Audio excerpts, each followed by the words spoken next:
All right, let's talk about something that might just flip the entire world of software development on its head. It's Google's new Agentic IDE, and it's called Antigravity. And look, this isn't just another autocomplete tool. No, this is a total rethink of what a developer even does. And that right there, that's the big question. Anti-gravity is making us all ask. I mean, really think about that. Your role shifts from being a coder, a builder, to being a manager of a team of digital employees. It's a huge change. So let's unpack what that actually looks like. So we're basically stepping into what you could call the fourth era of coding. We're moving past the days of just hammering out code line by line. The new job description? It's all about directing and orchestrating AI agents to do the heavy lifting for you. Come on, you know the drill, right? We've all been stuck there. You've got your editor open on one side of the screen, a chatbot like ChatGPT on the other, and you're just trapped in this awful loop. Copy from here, paste it there, ask a question, get a suggestion, copy that, paste it back. It's clunky, it totally kills your concentration. And that is exactly the headache that agentic AI is trying to cure. Okay, so this is the key thing to get. An agentic environment doesn't see the AI as just a tool you ask questions. It treats the AI like an autonomous member of your team. It can make plans, it can execute on them, and it can even check its own work. It's not a fancy calculator. Think of it like hiring a junior dev who never sleeps. So, how in the world does anti-gravity actually pull this off? How does it turn a language model into what is, for all intents and purposes, a digital employee? Well, it gives the AI these things called surfaces. You can just think of them as its hands and eyes for interacting with the world. So it gets an editor surface, which lets it read and write code anywhere in your project. It gets a terminal surface, so it can run commands, install packages, run your tests, the works. And then, and this is the real game changer, it gets a browser surface. It can literally see your app's user interface to make sure the changes it made actually look right. And this right here really puts it into perspective. Your standard, text-only AI, it's totally passive. It can give you suggestions, but that's it. And agentic AI, like the one in Antigravity, it's an active participant. It doesn't just suggest the code. It writes it. It runs it. It sees the error message pop up in the terminal. It tries to fix its own mistake. And then it literally looks at the web browser to see if the button is in the right place now. The key takeaway? You stop doing all the grunt work. Now, the magic behind the curtain here is Gemini 3. This is Google's biggest, most powerful AI model. It's designed specifically for this kind of deep, multi-step thinking. And, critically, it was built from the ground up to be multimodal.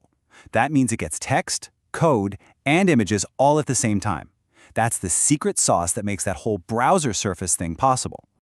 Now here's a fun little detour. Inside this whole ecosystem, there's a powerful tool with let's just say a very memorable name, Nano Banana.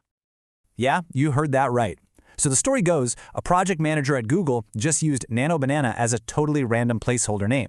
But then, during testing, the name just blew up. It went viral inside the community, and Google, to their credit, just leaned into it. So now, you can literally tell your code editor, hey, generate a logo with Nano Banana. It's just a great little reminder that even in these massive tech projects, internet culture wins. Anti-gravity is smart enough to know that you don't always want an AI running wild on its own. Sometimes you just want to get your hands dirty and code. So it gives you two completely different ways to work. You basically get to choose if you want to be a hands-on coder for a bit or step back and be the engineering manager. You can see the difference pretty clearly here. In the editor view, it feels pretty familiar. The AI is right there with you, like an amazing pair programmer, helping you out in real time. But then you switch over to manager view, and it's a whole different ballgame. You're not looking at lines of code anymore. You're looking at a dashboard, assigning high-level features to different AI agents and letting them work in parallel. It's wild. Okay, so a huge question with any AI agent is, how can you trust a black box? How do you know what it's really doing? Anti-gravity has a pretty clever system for this called artifacts. Before it touches any code, the agent creates a detailed implementation plan. You get to review it just like a normal design doc and give feedback. Then, after it does the work, it gives you proof. Verifiable artifacts, like screen recordings of it running the tests and using the new feature. Now this all sounds absolutely incredible, maybe even a little too good to be true. And, well, the public preview has definitely shown there's a bit of a gap between the grand vision and the day-to-day reality right now. Let's talk about some of the friction folks are running into. The elephant in the room, without a doubt, is the cost. These agentic workflows use a mind-boggling amount of tokens. which forces you to ask a really tough question. If it costs $10 in API calls for an agent to fix a bug that you could have fixed yourself in 15 minutes, is that really a good trade-off? The economics are still pretty fuzzy. And it's not just about the money. Early users are hitting some real technical snags. They're slamming into rate limits that just stop them in their tracks. Agents are getting trapped in these crazy infinite loops, trying to fix the same bug over and over.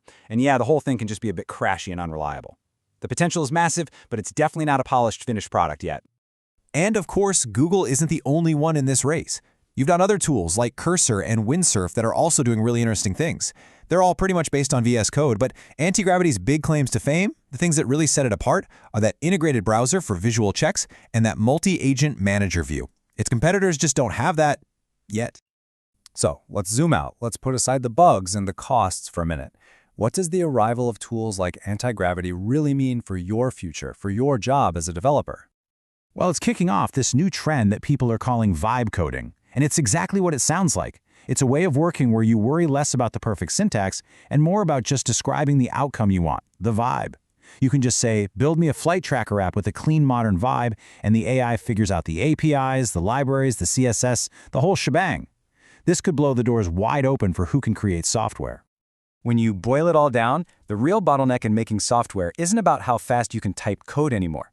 The new bottleneck is how quickly and effectively you can review, approve, and guide the work that these AI agents are doing. Your most valuable skills are changing.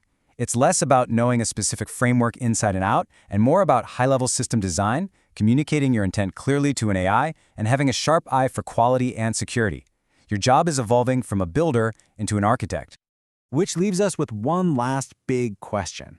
As these tools get better and more reliable, is your main workspace even going to look like a text editor anymore? Or is it going to look more like a mission control center, where you're not typing code, but launching and monitoring an entire fleet of AI agents out there, building the future for you?